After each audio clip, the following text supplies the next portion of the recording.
row of women. And they each get 2 minutes, or whatever time they give, to talk to the person across from them.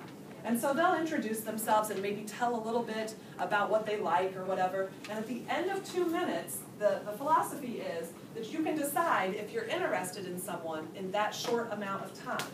So last hour I used Haley and Kale because that's a pretty easy example that's not awkward. Okay, let's say they're doing this, they sit down across from each other, Haley decides, no way could I date this crazy Kale. So when she gets ready to move, she'll have a little slip of paper with Kale's number. Nobody has their names, they have numbers. And so if Kale is number 8, she's going to take her little slip of paper and just cross out number 8. She's not interested. Then she moves on, and maybe she sits down next to, we used whoever was sitting by her, Jack. So she sits down next to Jack. She decides, wow, I could see myself maybe dating him. He's number 7, so she would circle number 7.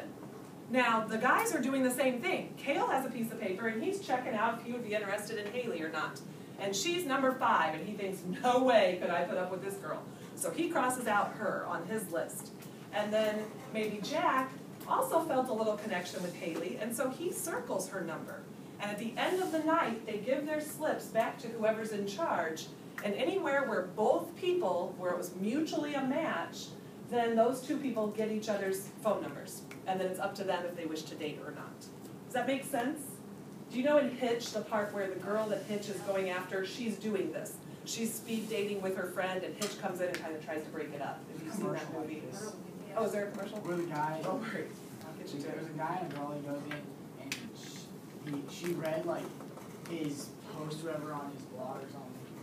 And she's like, no way, he tells us. So it's similar, good. So what we're going to do today, to relate this to the book, is each of you is going to assume the identity of something in the book, not a person. Nobody will be a character. So here's your choices. Oh, not that. Not my choice today. Your choices are to be part of the setting. You could be, they call it a plot point, which is just a word for an event in the book, like the murder scene or the murder. You could be a piece of dialogue if there's a line that you remember, like work is what you have to do, play is what